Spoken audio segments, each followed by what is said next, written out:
We're attempting to run a marathon in a roundabout. 26.2 miles, 630 laps around a whale statue. Not only that, I've never completed a marathon before. It hurts. Everywhere hurts. Everybody who has heard about the idea thinks we're psychotic. This isn't just any statue. A whale of a controversy has surfaced. And I think it's the dumbest thing I ever heard. Some say it has magical powers. The best snowpack ever. Whether you believe in God or karma or the whale at 9th and 9th, It sparked a cult-like following 12 tribes of the sacred whale that have been dispersed all across the world. and plenty of backlash. Others have condemned the art installation and want it removed immediately. How did a statue cause so much controversy? Could we make it to the finish line? 71 rounds to go? 21 to go. I think we got a little carried away those first 5. It's just insanely insane. Yeah. So much harder than normal, man. All hail the whale. All hail the whale. All hail the whale. All hail the whale. Lap 2, done.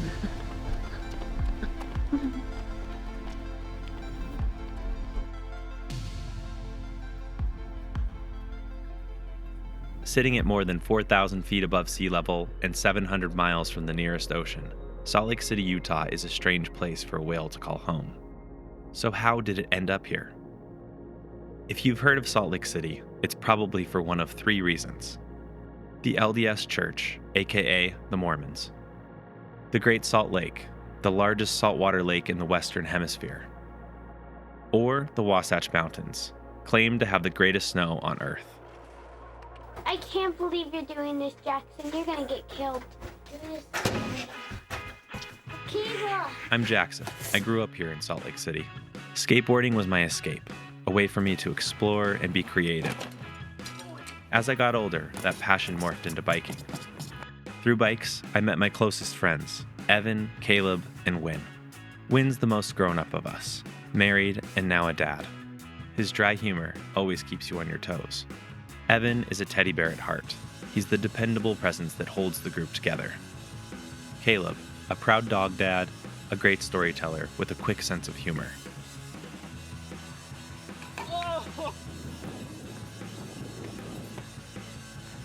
Do you remember coming down this hill in high school? Going downtown and like kick every garbage can down. Yeah. We bonded through bikes, at first with fixed gears. Bikes without brakes that added just the right level of danger. This used to be a 4-way stop. Ride down this hill. Hope the right of way works in your favor. Yeah, because there was no way to stop. I became obsessed with tricks and documenting our adventures. It was fun to push ourselves, even if it only mattered to us. Fast forward to today. I'm 33, starting to feel out of shape. With no previous experience and desperate to get fit, I decided to give running a try. It felt completely out of character for me, something that I never imagined myself doing. But as I've gotten older, my priorities have shifted in ways I never expected. Do you want me looking at this one or this one? Well, tell me what your name is. Hi, my name is Win Barnett. Caleb Leftwich. My name's Evan Service. How long have you been running for? 9 months. My resolution to start running might have been fleeting if not for the companionship of my friends. Evan and Caleb also decided to give running a try, even though it was just as unfamiliar for them as it was for me. I've been running since last winter because we got way too much snow, so we couldn't bike or anything. But we all might have given up on running if not for our friend Win. Well, I started running in high school, did cross country and track a little bit. I have run 3 marathons. This will be number 4. Win had a goal: run this year's Salt Lake City Marathon. No, he challenged you first. I challenged him? No, Win challenged you. And then you mentioned it to me, and I said I would do it if you would do it. And then you're the one that bailed.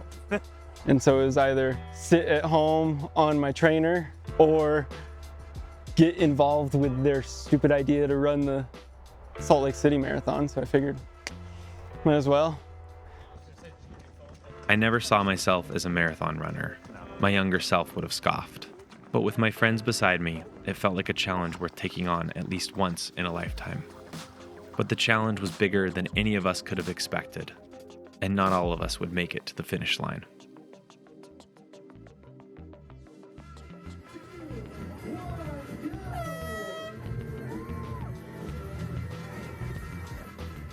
On April 22nd, 2023, Wynn achieved his personal best in the Salt Lake Marathon, while Evan and Caleb celebrated their first marathon finishes. I, however, didn't even attempt the marathon. In my first month of training, I felt strong, stepping up my distances quickly. Feeling bullish, I attempted my first half marathon and blew up my ankle. It felt fine during the run, but the next day, my ankle was completely swollen, making even walking extremely painful. I spent the next 2 months in PT, doing rehab exercises, compression therapy, and acupuncture. Progress was slow, and the pain lingered. I didn't break the 3-mile mark until a month before the marathon. By then, it was clear. My body wasn't capable of taking me to the finish line. How did that first marathon go? It was a lot harder than I thought it was going to be. I wore a brace the entirety of the training and on race day because I was scared to take it off. 0 to 20 miles was okay. And then 20 to 26 was rough. The first half, a little too into ourselves. Thought it was easy, but it wasn't. But it wasn't long until a new challenge would emerge. Evan Service is the only crazy person that would think to run around the whale. Evan came up with the idea. The Salt Lake Marathon goes past the whale, and they were just doing a little snippet of the course. Training for the Salt Lake City Marathon, we were trying to do the first half of the course, and the course goes around half of the roundabout. Second exit on your right. We were running up to the whale, and we just started running around it. We probably did 15 or so laps. And then we just kept running, and Evan goes, "It'd be hilarious if we just ran a full marathon around that." In the moment, I was like, yeah, that'd be funny. And in that moment, the idea for the Whaleathon was born. Destined to test the limits of anyone foolish enough to take on this ridiculous challenge. Everybody who has heard about the idea thinks we're psychotic. It'll be a test of fortitude and perseverance and boredom and whatever else. I think there's 2 things. Physical and mental. I think they're both going to kind of catch up to us. Honestly, I think the hardest part might be the slight incline of the sidewalk and running for so many laps. Originally, how I hurt my ankle was running on a road that was slightly off camber, and I'm a little nervous for doing that for that long of a period of time. We keep saying we need to go test it to see if our Garmin's accurate, because we're either going to be way over, way under. What if it doesn't ping right, the GPS? So I went to Lowe's, got this little measuring wheel. If we were going to take on this challenge, we first needed to estimate the total laps for a marathon. I'm going to start at this line. Measuring from the outside perimeter, we compared to our GPS data. Okay, so we count laps for a mile. For 1 mile, yeah, let's do it. I can definitely feel the lean. God, these are long, dude. 1 mile. 24 laps. Oh, that felt so sideways. That's only one, dude. Yeah. Holy shit. It was clear. Whaleathon would be no easy feat. Each lap measured about 219 feet, 7 inches, which worked out to be 0.04 of 1 mile. In order to complete just one single mile, we had to circle the roundabout 24 times. In order to complete a marathon, 26.2 miles, we'd need to circle the whale at least 630 times. A typical marathon is no small feat, but the Whaleathon's unique demands raised the bar in ways that were impossible to anticipate. Were we capable, both mentally and physically, of completing all 630 laps? If we were going to dedicate ourselves to running hundreds of laps around a whale, I needed to know more about it. I needed to understand why this seemingly innocuous statue had caused so much controversy, and how had it captured the imagination of an entire community. Tell me what you know about the whale. I know that it's huge. I know absolutely nothing about why it got put here, how it got put here. It has something to do with LGBT. Certainly there's been a narrative about worshiping the whale and praying to the whale. Elves painted it. There is some sort of like religious cult. I see some rituals around it at night. It was quantumly teleported here. You know, it delivered over 900 inches of the greatest snow on Earth to us last year. It was a public art project. There was a lot of controversy. People felt like a whale had no place. Started to go up on April 1st, and we thought it was an April Fool's joke. Now we have a mascot. So many people have asked, why a whale? I was left with more questions than answers. Was it all just some elaborate joke? If you come down that hill, a whole of the valley is laid out in front of you. And here is this thundering whale erupting out of the ground. We broke 900 inches, so I got the tattoo. The whale had made a splash, inspiring tattoos and elaborate costumes. But then you had people who are like, oh, I just want to run you over. It's a divisive piece of art. And even a protest song. But I hear they must evict me. Along with an outpouring of criticism. Art that is a one-liner, great. There's a place for that. I think an investment at this scale can engage the community to a much deeper level. But something that has a little more depth is what I was always hoping to see. But the question remained. How did this life-size whale end up in this mountain city? This neighborhood was something I've never seen before in Salt Lake. Commissioned by the Salt Lake City Public Arts Council, Out of the Blue is the official title of the sculpture, created by artist Stephen Kessler. Mike Murdoch painted the mural, which is intended to change every 2 to 3 years. I reached out to both Kessler and Murdoch for video interviews. While they responded politely, neither agreed to participate. Determined to find answers, I knew my mission to uncover the mysteries of the whale and its place in Salt Lake had only just begun. Some good roundabout training.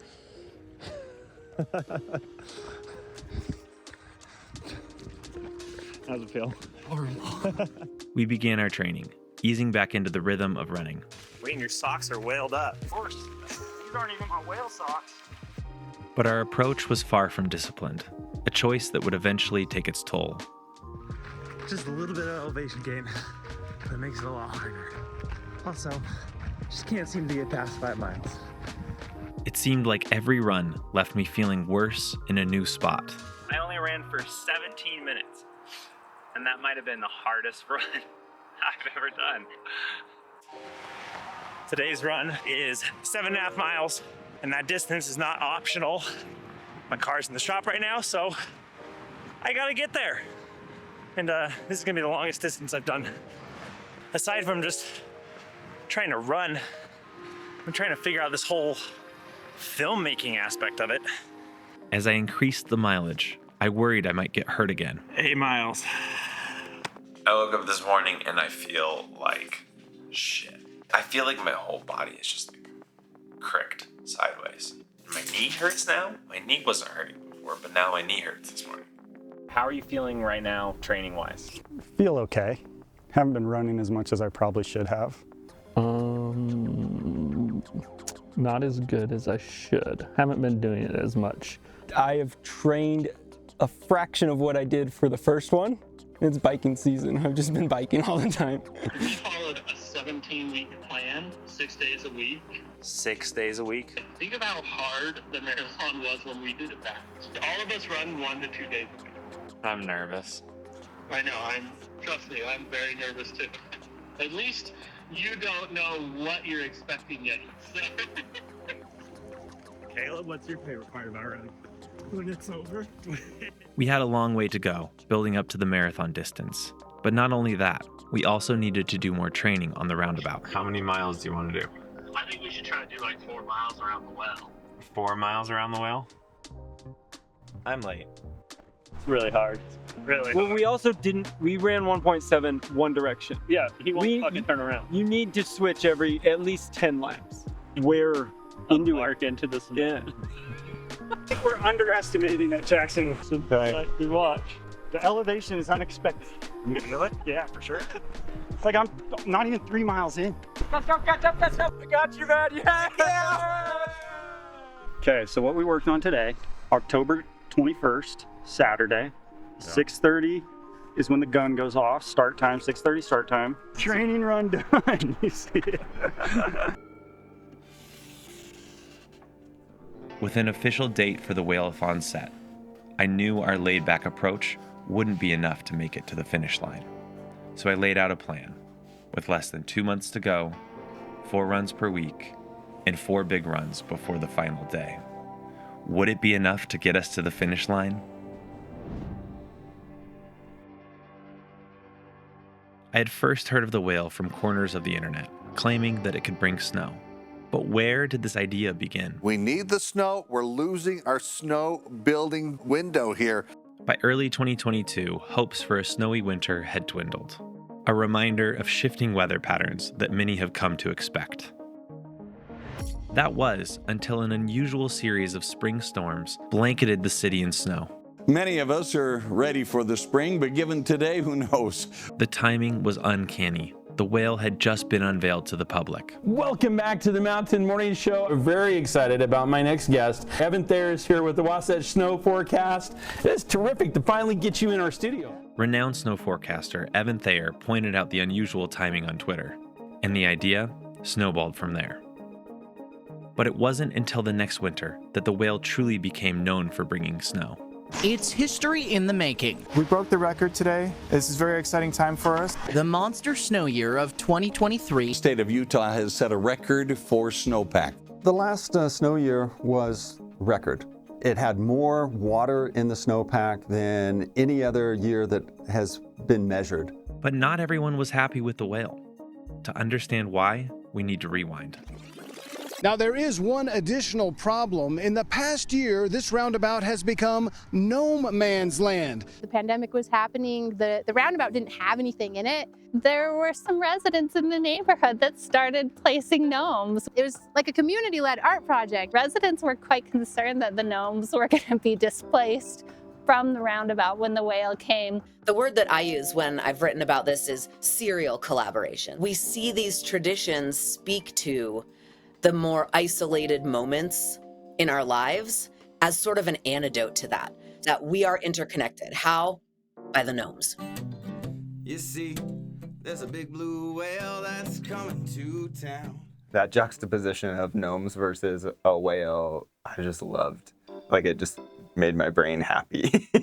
You know, he's salty, he's from Salt Lake, he's kind of angry. There were so many different ways to play with what was happening at the time. You know, the locals have created this art piece to speak for themselves, and the city is wanting to put the whale in. The gnome controversy culminated in a petition to the city, gathering over 700 signatures. Is there a seriousness in the song? Definitely something that started out as fun.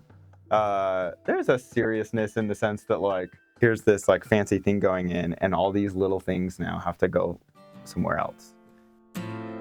Whale belongs in the ocean, and I will die on that hill.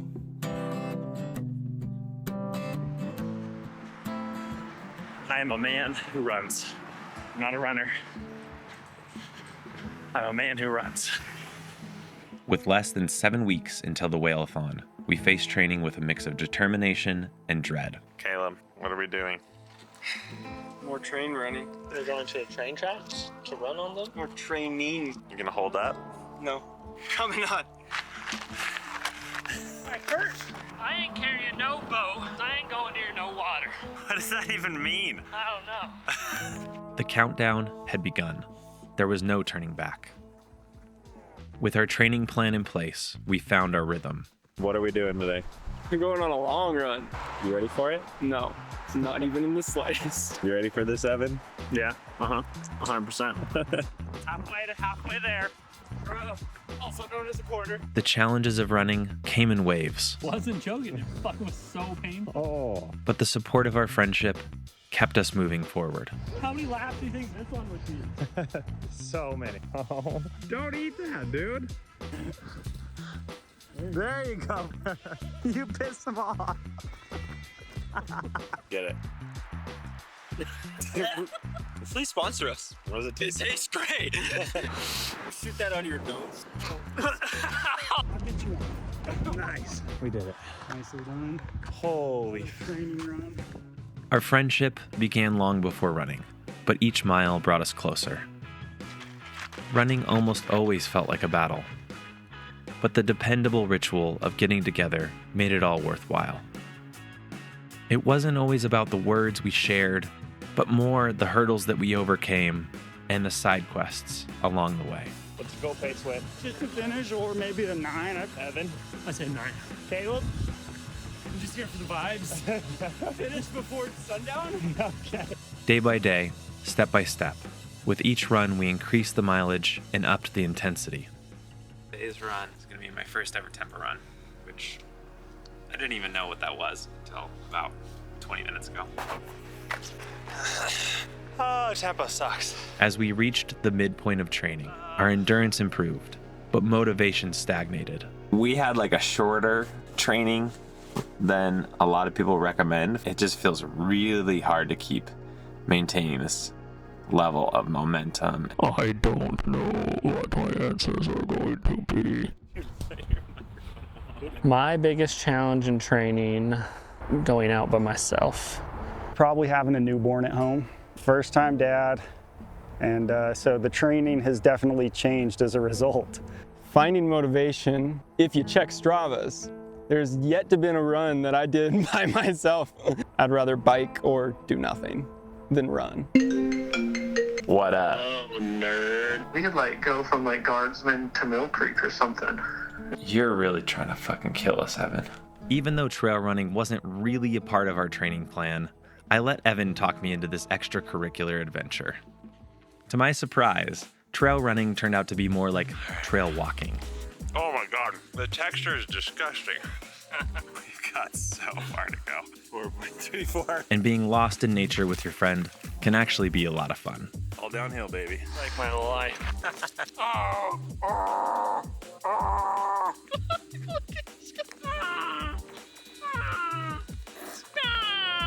Lay down on the ground so you can come pick your eyes out. That was murder. Not as bad the second time. Gobbler's nom. Bird was flying around where come on! I was nervous for all the uphill. Now I'm nervous for all the downhill. Lost the trail. Holy shit. I'm about to have a nervous breakdown. What's up, Alex Honnold? Holy shit. We're almost there. Yeah, we just need to be down by that freeway. It was a fun day, even if it wasn't the most productive training. That was until Evan fell. Oh, did you hear it? I heard a big pop. I didn't. That was my ankle.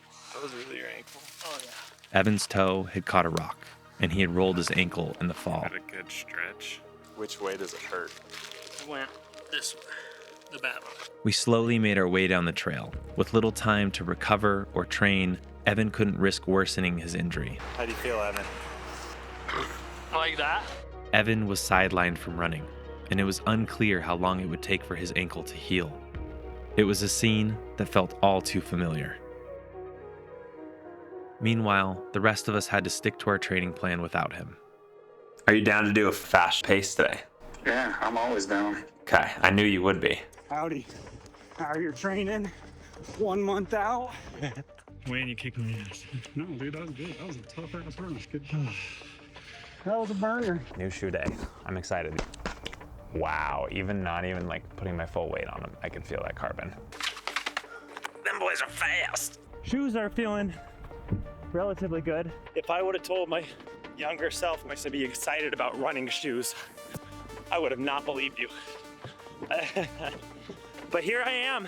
I beat my goal. Today is like the first day where I feel like I'm getting stronger.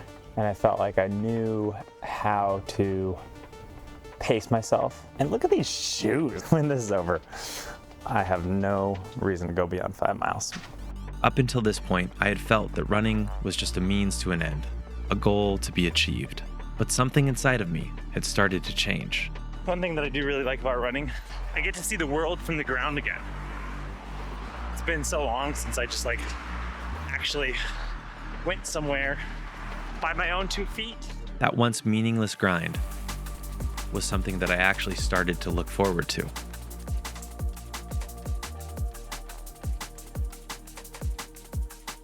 But even with my newfound excitement, I had a new challenge to overcome.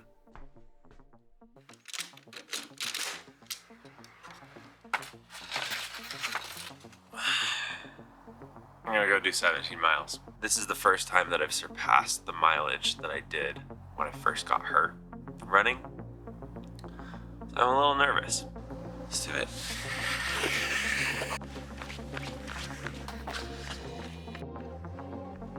As the distance grows, some miles fly by, while others are endless and painful. 8.5 miles in the middle of nowhere. My right leg is really, it's just like a shooting pain up here. I'm like out in the farmland. I didn't bring any water or snacks with me. Figured I'd be able to stop at a gas station or something. I'm ready for this to be done. As I moved into uncharted mileage without food or water, I started to rapidly decline in stamina. Not only did I need nourishment, but each step, adding up to tens of thousands, had started to take its toll. 14.5 miles. I'm in a lot of pain right now.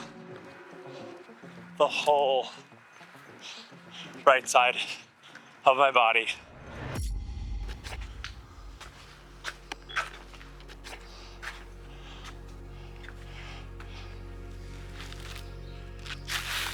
That was so hard.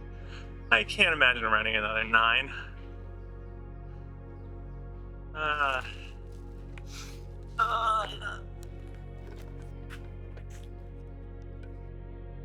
stepped back from training to focus on research. I was still searching for a link between the whale and the place it called home. During my research, I uncovered a potential clue. There was a newspaper article back in the 1890s about a European entrepreneur that brought a couple of whales, released it on the Great Salt Lake. Could this ocean-like body of water really be a habitat for whales? Mr. Wickham was a British scientist who had this idea to import whales and put them into the Great Salt Lake because at the time there was a whale industry. So he was a businessman who wanted to essentially put whales in the lake so that he could farm them. He imported 2 juvenile whales from Australia. He had to use the railroad to bring them, and there's a specific bay, most likely Willard Bay. These 2 whales that had been brought into the Great Salt Lake now had over 100 offspring. And when you read the article, you're thinking, this is crazy. Because it was.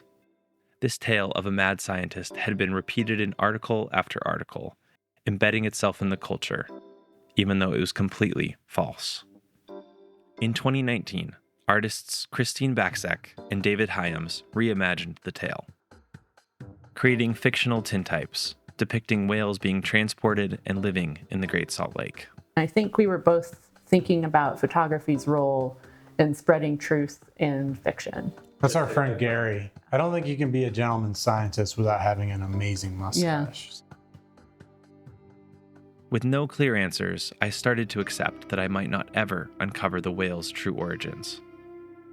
But one big mystery still remained: the whale's religious following. Just went out for a run, but while I was on it, I got a message back from Riley Adamson. It's the most exciting new religion that you can join. A sacred purification ritual and guarantee your passage to heaven. Riley Adamson is a polarizing figure, a self-proclaimed leader of the Church of the Sacred Whale, who blurs the lines between earnest devotion and elaborate trolling. Is Riley a true believer, or is the church itself the punchline? Hey Jackson, happy to do an interview. Our worshiping sessions are extremely sacred and we don't allow any recording. These holy rites where people get their third anointing are unbelievably sacred to us. So unfortunately, you will not be able to join or film them. Today I'm going to meet up with Riley, and I'm a little nervous because he's kind of a troll, so I don't know. I'm curious, very curious to meet him. Let's see how it goes.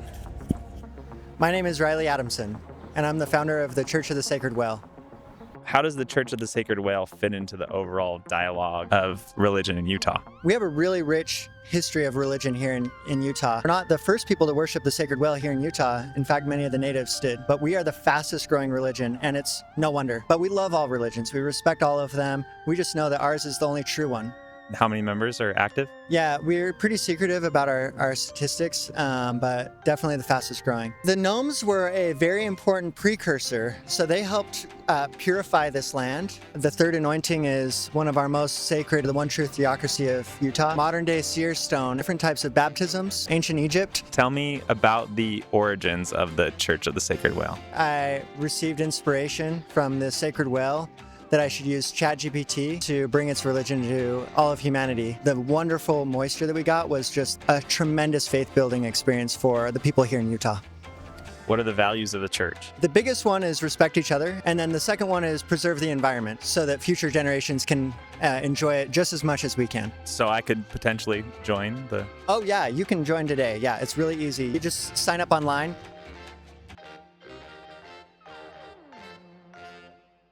It became clear Riley was more of a performance artist than a spiritual leader, using deadpan humor and Mormon motifs to provoke a reaction.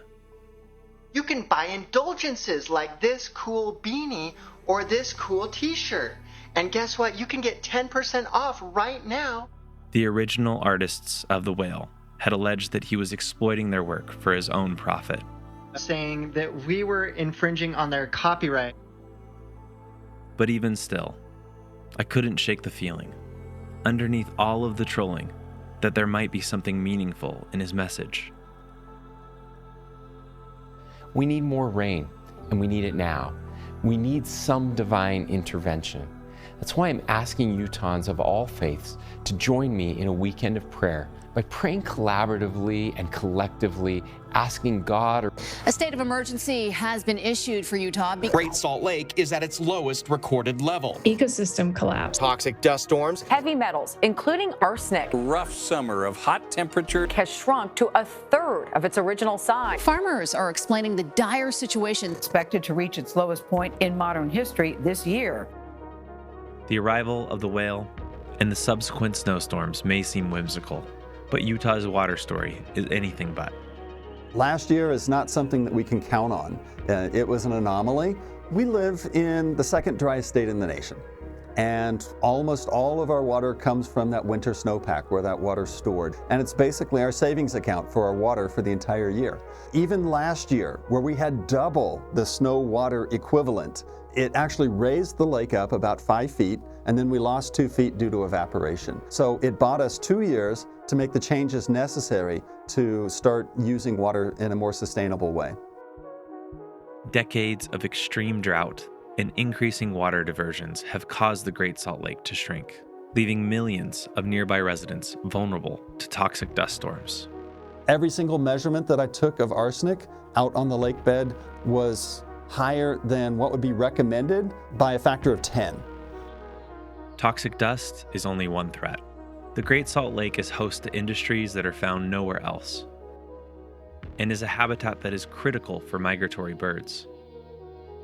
Its continued decline will drastically reshape the region's ecosystem and way of life. Whether you believe in God or karma or the whale at 9th and 9th, I ask again that we join together to ask for relief from this drought.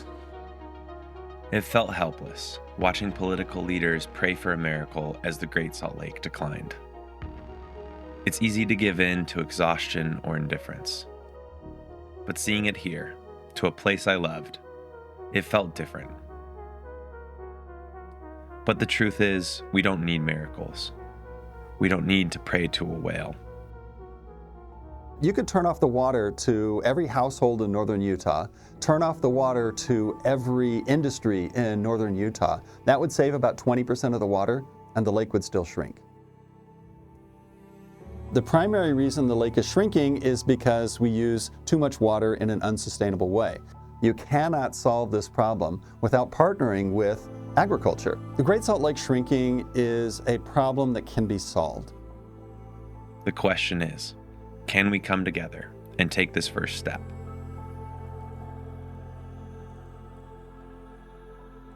Suddenly, everything else felt smaller. Chasing the whale story seemed trivial, and running felt self-indulgent, clinging to pointless personal milestones. But even as that feeling settled, the Whaleathon still loomed ahead. So last night I was watching Netflix and pulled up a docu-series. The first episode was about a runner doing like ultra marathons, one leg in the Sahara Desert, and all I could think to myself is how pathetic what I'm doing is compared to that. And how silly it is. I'm like all worked up thinking about how hard this is gonna be, and there's people who are literally doing that. I could see that the training was starting to take a toll on my friends too. How you feeling, Wayne? Mediocre at best. Back has been in a better place. As the miles grew, so did Wynn's back pain, forcing him to sit out during crucial stretches of the training plan. As the most experienced runner, he was our guiding light. My optimism is worn off for this challenge. Seriously. And without him, everything started to feel like it was falling apart. You have to keep it going. Fuck. Evan had recovered from his ankle injury, but he had to make up for lost time. Why are you nervous, Evan? It's fucking 20 days away. Rebuilding the strength and endurance he'd need to make it to the finish line. How'd that feel? Horrible. Got a salty forehead and bloody nipples. Calves hurt. It's the calves. They're like balls. Caleb felt the toll of the training plan as we neared the end. Persistent calf and shin pain turned every run into a test of his determination. Not making progress on the film. I feel like I'm annoying my friends. They're great sports, but like every time I hang out with them, I point a camera in their face like, but hey, I'm gonna go out and run. Today is gonna be 5 miles. Let's make it 6. As the Whaleathon drew closer, I started to isolate myself from my friends. I was overly consumed by my training ambitions, and while my body might have been conditioned for running, I felt like I'd lost a part of myself along the way. So I stopped because I wanted to take a break, but also this is a spot. 7 years ago, I did a trick on my bike that was really meaningful to me.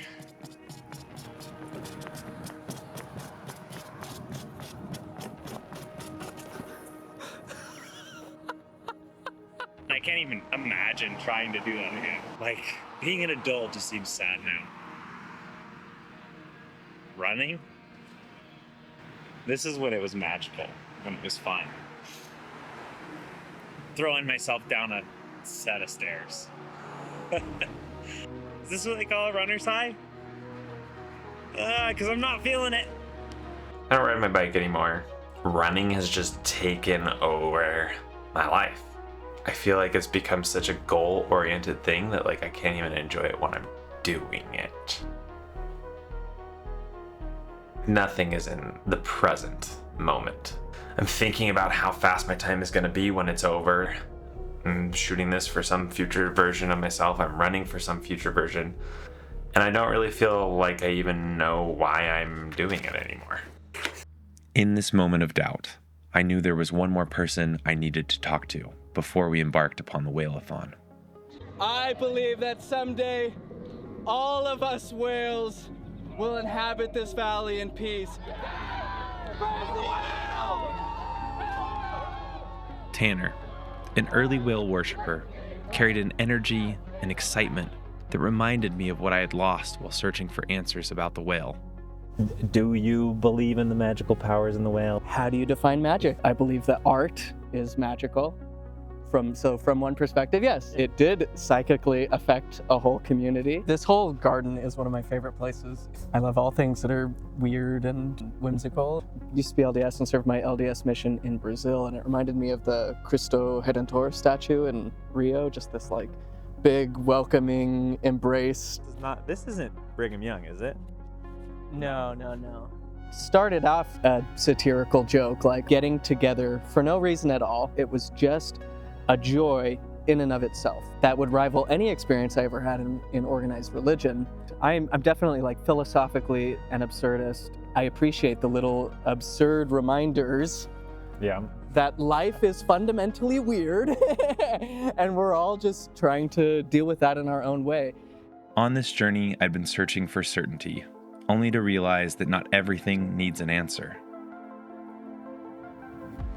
Art doesn't have to make sense as long as it inspires us.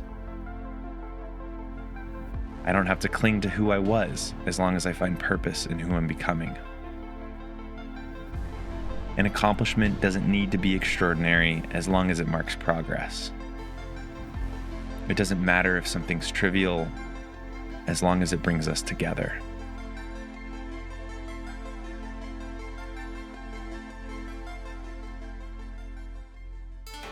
We are 2 days out from race day. I hope I do not DNF. I'm just gonna say that. Feeling nervous. We'll see how we feel Sunday morning after looping on an angle for hours on end. Tomorrow's the day. I got a new watch. They all have Garmin's. I had an Apple Watch. Tonight's meal is gonna be ramen. Hopefully that treats me well tomorrow morning. And carbs, electrolytes, salt. I think it works. Everybody else was making fun of me, but everything was ready. My race day kit was prepped. I had tapered my running, and I had eaten more carbs than was comfortable. Running a marathon is something that I have negative desire to do in life. I picked up my friend J-Ball. He would film us during the Whaleathon. Every trial, every challenge, every sacrifice had all been leading up to this moment. All that was left to do was run. It's the morning. What's up, nerds? The months of effort were behind us, but would it be enough to carry us to the finish line? What we got back here? Home Depot bucket. To poop in. Running in denim shorts. If I was under 4 hours, I'd be stoked on that. Win and I are sticking together. No, we're not. Yes, we are. Making our aid station. I woke up at midnight, 1 a.m., 2 a.m., 3 a.m. I think it got like 3.5 hours. It's good you're all well rested. About like 4 clippers here. Everything felt strangely calm. The city quiet, the streets empty. It was time to start. Ready, set, go. Go? Oh, 6:37. It's begun. Holy shit. And they're off. How does it feel to be the pace setter? Not good. No, I like it. It's the expectations weighing on me head. Look, I can do this with you guys. J-Ball ends up running a marathon. I feel dizzy after running 3 laps. Oh, I'm not jealous of them. 5 down. Click. Yeah, 5. 600 more. The clickers don't really matter. We're only at 14. We've already missed like 3. And we're honestly gonna just do it based on watches. Every 30 minutes we're gonna switch. Why? Because this feels terrible. Click and turn. Oh god. Click, click, click. Oh, that's terrible. I kind of missed the old direction. Equilibrium's a little bit off. Click. As the sun started to rise and the first few miles slipped away, the excitement of the start began to give way to the steady rhythm of the run. Big old 100. They're running a marathon. Thanks, sir. I'll take the Celsius, dude. Take the yellow drink. Take the camera drink. Oh my god. Are you gonna start just crop dusting? I might have to. As we moved towards the halfway point, the angles of the roundabout started to take a toll. Knee is not good. I'm about to pop a little ibuprofen. Right knee, starting to feel it. Left knee hurts, groin hurts, got 2 blisters forming. Everything's feeling discombobulated right now. This hip hurts, this knee hurts, this ankle hurts. My one watch almost 13 miles and this watch is at 11 miles, so who knows where we're at. All of our watches were out of sync, showing different mile markers, making it difficult to track our progress. Thank you. I gotta change shoes. Wow. 2 miles, barefoot once, like no socks either. On concrete? Yeah, halfway. Push a fart out, a sketchy fart. Yeah, those were hurting me so bad. I hope this feels better. Anything besides just running my body feels terrible. Our race shoes might have improved efficiency, but they also amplified the strain of the off-camber angles of the roundabout. Feel like $1 million? More like $2, but like a lot better than the 50 cents I was at. The endless pounding of the pavement was starting to wear us down. Fuel time, walk a lap time. We're still a mile ahead of you. I don't even see what they're complaining about. But I want something delicious. Definitely, I haven't been eating Jolly Ranchers. Let me get them Ranchers, dude. Oh, hell yes. That is gonna keep me going. Lap after lap, day after day, I don't even know who I am anymore. How's it feel to be doing NASCAR on your feet? Do it for Dale. Feels like I have 4 flat tires right now. The group began to spread out as the fatigue deepened with each passing lap. This is so much higher than normal. Even with changing directions, my right knee is throbbing. You have to put the AirPods in. Yeah, I needed a little pick me up. What are you listening to? Honestly, nothing right now. I'm too tired to even throw it on. Around mile 20 is where everything changes. They call it the wall, and it feels exactly like that. A sudden, brutal barrier where your energy is gone, your legs feel like lead, and every step is a fight. Got Pops with me. I think it's amazing. But this is where the people around us make a difference. The friends, family, even strangers. They're the ones pulling us forward now. That's unreal, dude. I just want to do one lap. Track starts. 1.9 miles left. Where are you mentally? Down there. Not good. Everywhere hurts. We're at 25.61. Oh my gosh! The miles are going really slow. You know, they have heart, man. I wouldn't do that. 26.1. 8. Wins last lap. Let's go, win! The finish. The finish! Hell yeah, brother. Let's go! Oh my God. Let's go, last lap. Now let's just get that last lap.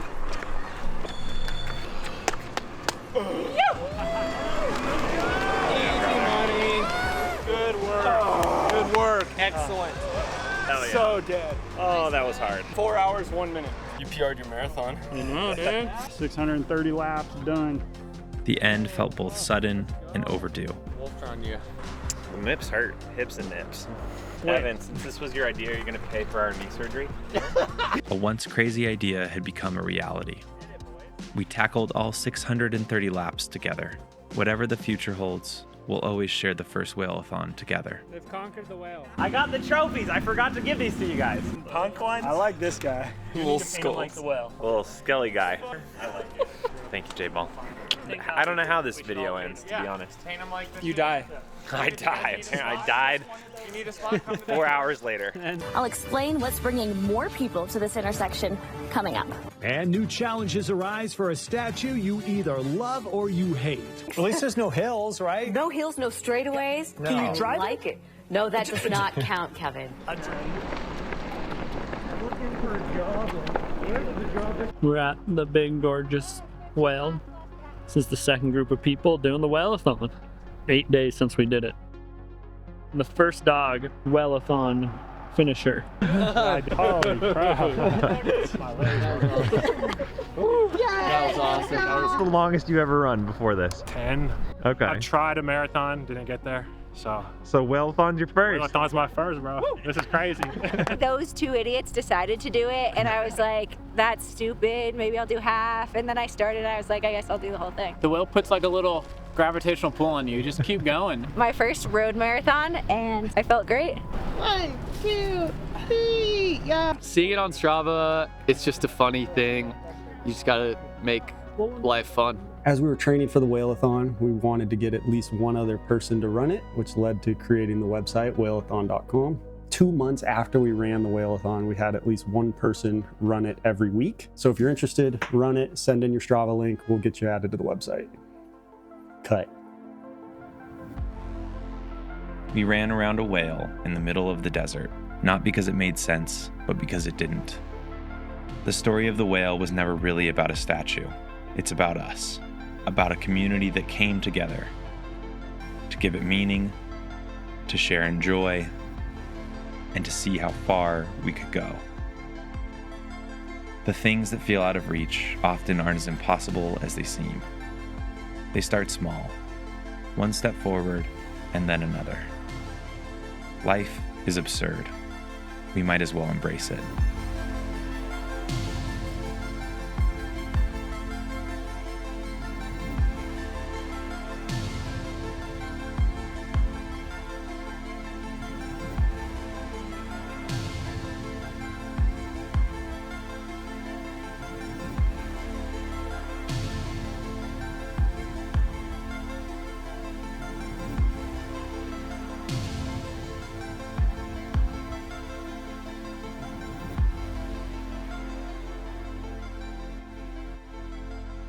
You ready for this? Let's do it, baby. Let's start it out.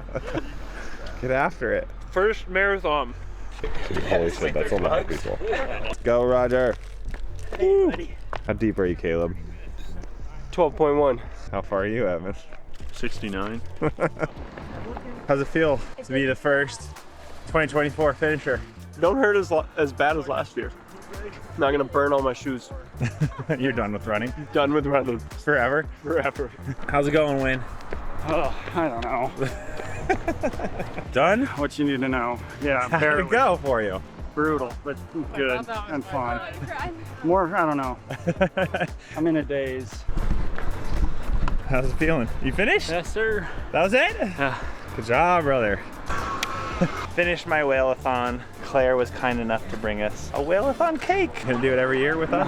No. I said I was done last year, and I'm saying it again. I'm done this year. 6:31 just in case, man. 6:31 just in case. Yeah, because I forgot if I start from 000 or for 00. Ah, true.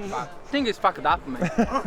But I like fucked up things. 26.8. No. Oh, dude, you got one lap.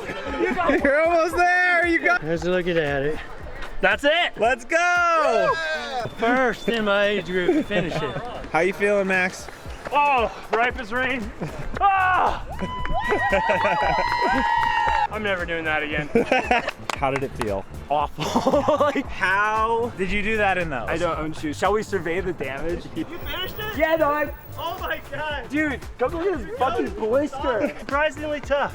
Yeah. So much fun. Saw the thing on Monday that it was happening this Sunday, and now we ran the Whaleathon. Said, why not? My second Whaleathon. Last time I came out and did it in the middle of the night. It was really good in a roundabout kind of way. The wall found me eventually, as it does all first-time marathoners. So. Yeah. And then, wait, this was your first ever marathon? Yeah, I just never did a marathon before, so this was pretty cool. Would you do it again? No. I said that last time too. What made you want to do it? Yeah, because Evan just said he would kill me if I didn't do it. So we all do this because Evan peer pressures us?